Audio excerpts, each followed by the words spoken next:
wabarakatuh. Waalaikumsalam warahmatullahi wabarakatuh. Bismillahirrahmanirrahim. Alhamdulillahirabbil alamin. Wa bihi nasta'in ala umuri dunya waddin.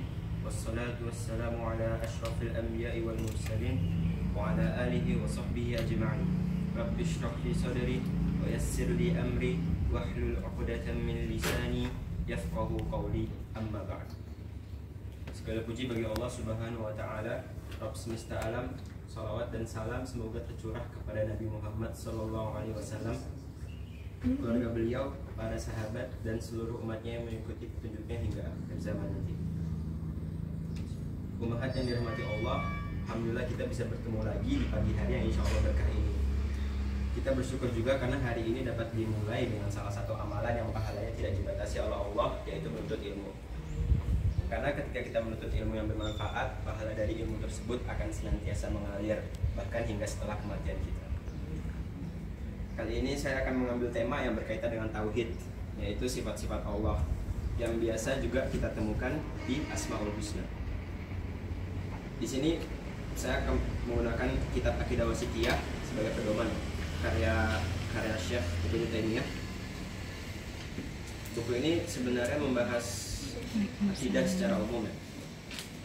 Akan tapi dia juga memiliki penjelasan mendetail mengenai sifat-sifat Allah yang banyak ya. Akan saya berikan sedikit latar belakang mengenai kitab ini ya.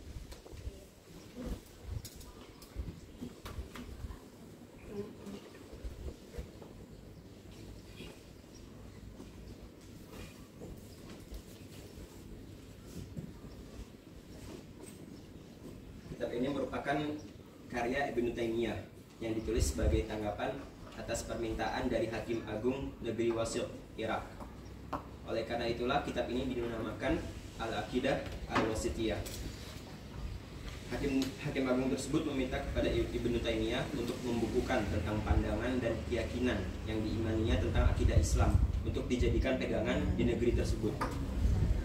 Kitab ini kemudian ditulis secara ringkas, jelas, dan gamblang, dikerjakan dalam waktu singkat selepas sholat asar hingga sebelum maghrib. Jadi kitab ini semacam surat dari Ibnu Taimiyah untuk Hakim Agung Negeri Wasith ya, untuk dijadikan pedoman akidah di negeri tersebut. Sebelum memasuki pembahasan, saya ingin menjelaskan sedikit tentang perbedaan Asmaul Husna dengan sifat-sifat Allah. Asmaul Husna atau nama-nama Allah adalah segala sesuatu yang menunjukkan zat Allah bersama sifat-sifat kesempurnaan yang terkandung dalamnya, seperti Al-Qadir yang maha berkuasa, Al-Alim yang maha mengetahui, Al-Basir yang maha melihat, As-Sami' yang maha mendengar, Al-Hakim yang maha bijaksana.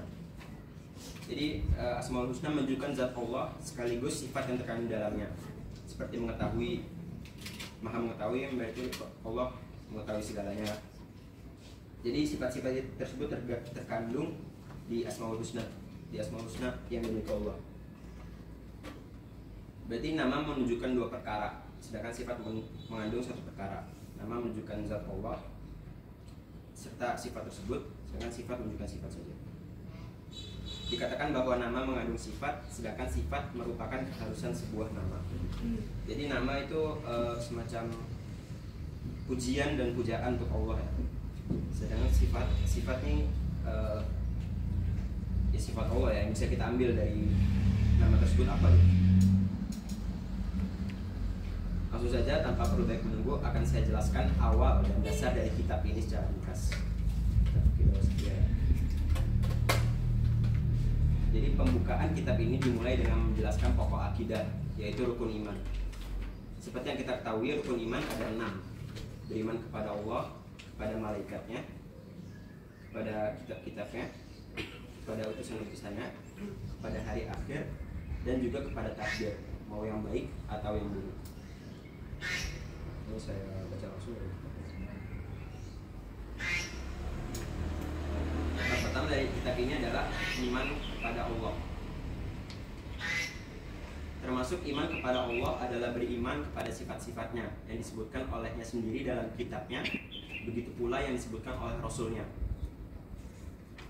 Jadi sifat Allah bisa kita ambil dari Al-Quran langsung atau dari sabda Rasulullahnya ya, tidak yang lain, tanpa tahrif, ta'til, takyif, dan tamthil.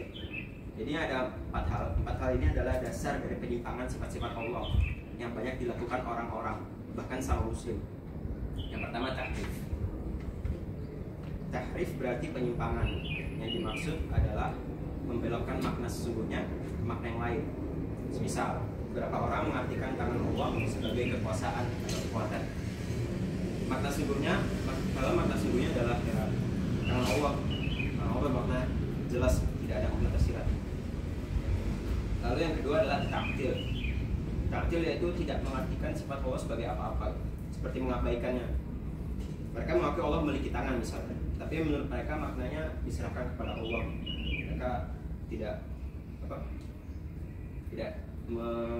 ini maknanya tidak seperti tidak bermakna. iya, gitu. Jadi maknanya mereka berikan ke Allah gitu. Menyerahkan maknanya. Ya. Terus yang ketiga adalah takyif. Takyif yaitu menanyakan dan membayangkan sifat-sifat Allah. Misal seperti tangan Allah seperti apa gitu. Itu tidak boleh ya. Karena hakikat sifat Allah kemungkinan besar tidak dapat dicapai oleh otak manusia. Yang keempat adalah tamthil. Tamthil yaitu mempermisalkan atau menyamakan sifat Allah dengan sifat makhluknya. Semisal menyatakan tangan Allah sama dengan tangan manusia bentuknya. Padahal Allah bersabda, "Laisa kamitslihi syai' wa huwas samiul basir." Yang berarti Allah tidak seperti makhluknya dari segi manapun dan Dia Maha mendengar dan Maha melihat. Itu adalah empat dasar dari penyimpangan sifat-sifat Allah yang baik dilakukan orang ya. Kembali ke tadi, seperti yang saya katakan, sifat Allah diambil dari Al-Quran yang dinyatakan sendiri oleh Allah, juga dari Rasulnya yang menyampaikan dengan jujur dan tidak mengikuti hawa nafsunya.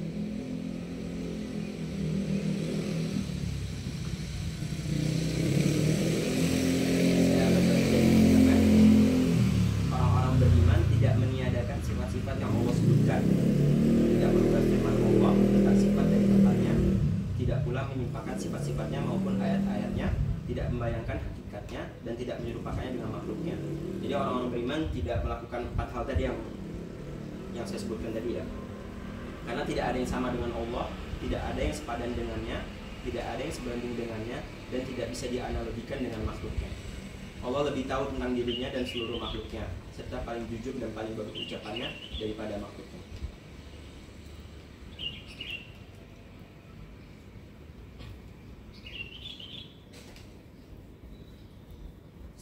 Setelah pembukaan tadi, buku ini langsung membahas tentang sifat-sifat yang dikabarkan oleh Allah dalam Al-Quran. Akan saya sebutkan beberapa sifat-sifat Allah. Jadi yang pertama, sifat-sifat Allah yang disebutkan olehnya dalam surat Al-Ikhlas, sebuah surat yang menyamai sepertiga Al-Quran. Saya bacakan. Qul huwallahu ahad, Allahus samad, lam yalid wa lam yulad wa lam yakul lahu kufuwan ahad. Jadi sifat yang pertama adalah Allahu ahad, yaitu Allah yang Maha Esa. Ini juga termasuk Asmaul Husna. Allahus samad yang kedua, Allah yang berarti Allah tempat bergantung semua makhluknya. Jadi maksudnya semua makhluk butuh kepadanya dan dia tidak butuh kepada mereka. Itu maksud as-samad. Yang ketiga, lam yalid wa lam yulad, tidak melahirkan dan tidak dilahirkan. Jelas ya. Tidak melahirkan, tidak beranak. Tersirat juga tidak beristri ya, sebagaimana firman Allah, anna yakunu lahu waladu wa lam takul lahu sahibah. Bagaimana mungkin dia memiliki anak sementara dia tidak memiliki istri? Al-An'am 101. Dan dia tidak dilahirkan karena Allah tidak memiliki orang tua. Walam yakul lahu kufuwan ahad. Ayat keempat, tidak ada satupun yang serupa dengannya. Jadi dia tidak bisa dipermisalkan dengan apapun dari Ini adalah 4 ya, dapat 4 sifat dari Al-Ikhlas sendiri. Yang kedua, ada beberapa sifat juga dari ayatnya yang paling agung, yaitu ayat kursi. Sini ada 10 sifat disebutkan dalam kursi. Yang pertama adalah Allahu la ilaha illahu. Allah adalah tidak ada yang berhak disembah kecuali Dia. Itu sifat pertama, tidak ada yang berhak disembah kecuali Dia. Al-Hayyul Qayyum, Maha hidup lagi Maha berdiri sendiri. Ini juga Asmaul Husna. La ta'khudhuhu sinatun wa la naum, tidak mengantuk apalagi tidur. Lahu ma fis samawati wa ma fil ard, segala yang di langit dan di bumi adalah miliknya. Man dzalladzi yashfa'u indahu illa bi'idnih, tidak ada yang mampu memberi syafaat kecuali dengan seizin darinya. Ya'lamu ma baina aydihim wa ma khalfahum, mengetahui apa yang di depan dan di belakang mereka. Yang keenam, wala yuhituna bi syai'in min ilmihi illa bima syaa. Mereka tidak mampu menjangkau ilmunya kecuali sebatas yang Dia kehendaki. Wasi'a kursiyyuhus samawati wal ard, kursinya meliputi langit dan bumi. Wala ya'uduhu hifdhuhuma wa huwal 'aliyyul 'azim. Dia tidak merasa lelah menjaga keduanya. Dia Maha tinggi lagi Maha besar. Jadi ada 10 ya totalnya. Tidak ada yang berhak disembah kecuali Dia. Maha hidup lagi Maha berdiri sendiri, tidak mengantuk. Segala yang di langit dan di bumi miliknya. Tidak ada yang mampu memberi syafaat kecuali seizinnya. Mengetahui apa yang di depan dan di belakang mereka. Tidak ada yang mampu menjangkau ilmunya kecuali sebatas yang Dia kehendaki. Kursinya meliputi langit dan bumi. Tidak merasa lelah menjaga keduanya. Dia Maha tinggi lagi Maha besar. Oleh karena itu, siapa yang membaca ayat ini pada suatu malam, malaikat dari Allah senantiasa menjaganya, dan setan tidak mampu mendekatinya hingga pagi.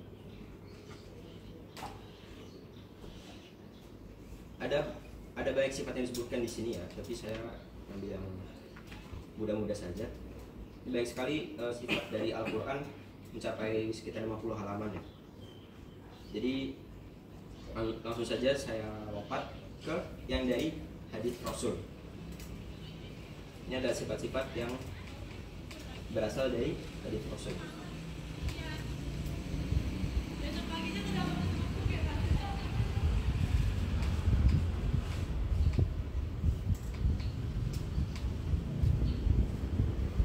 Sunnah Rasulullah menafsirkan Al-Quran, menjelaskannya, mengarahkannya, dan mengungkapkan maknanya.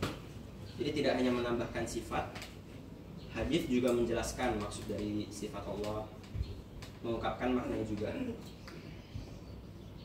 Sifat Allah apa saja yang diucapkan Rasulullah dari hadis-hadis sahih wajib diimani juga sebagaimana Al-Quran.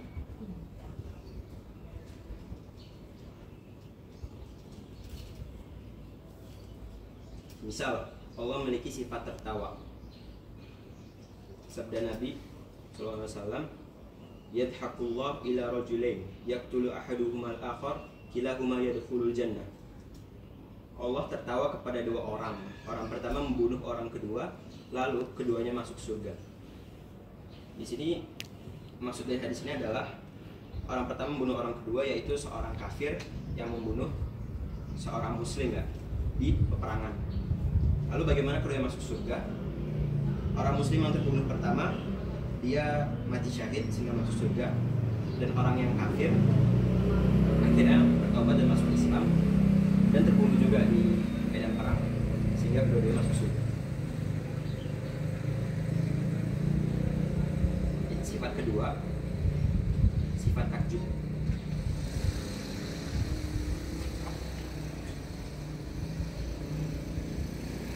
Rasulullah bersabda, ajiba rabbuna min qanuti ibadihi wa qurbi ghiyarihi yanzuru ilaikum azilina qanitin fayadhallu yadhak ya'lamu anna farajakum qarib.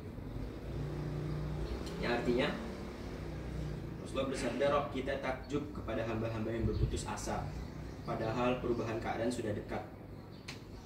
Allah melihat kalian yang sedang berada dalam kesulitan dan keterputusasaan. Lalu Allah tertawa karena dia tahu bahwa jalan keluar untuk kalian sudah dekat." Jadi ada faedah yang sangat bagus juga dari hadis ini adalah jangan putus asa, karena Allah mengingatkan bahwasanya jalan keluar sudah dekat.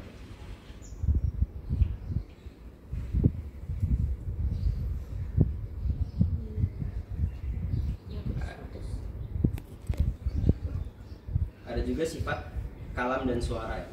Berarti Allah berbicara. Kalam dan bersuara. Ya. Itu yang ketiga ya? Itu yang ketiga. Yuk, sabda Nabi, yaqulullahu ta'ala, ya Adam, fayaqul labbaika wa sa'daika, fayunadi bisawt, innallaha ya'muruka an tukhrija min dzurriyyatika ba'than ilan nar. Allah berfirman, wahai Adam. Ia menjawab, aku memenuhi panggilanmu dengan senang hati. Lalu Adam menyuruh, Allah memerintahkanmu agar kamu mengeluarkan dari keturunanmu beberapa orang menuju neraka. Ya, ini menandakan Allah berbicara, ya. Merupakan sifat Allah adalah berbicara.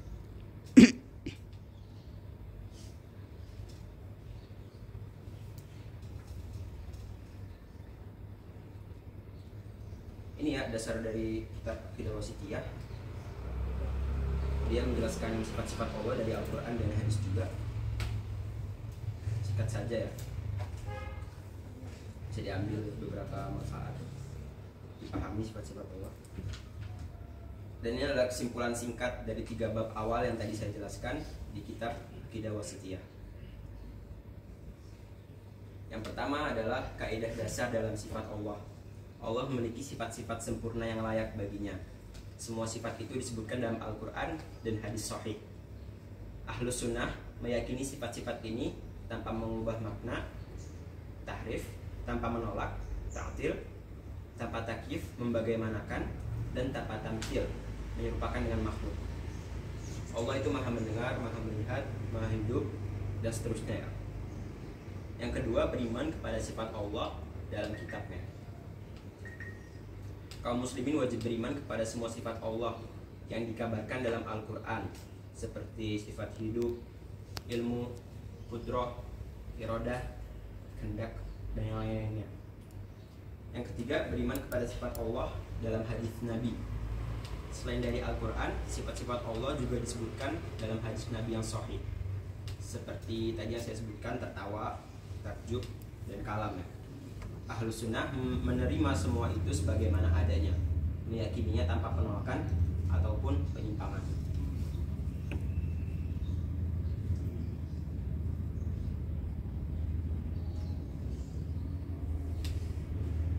Itu adalah kesimpulan dari sedikit yang bisa saya sampaikan pagi ini, ya.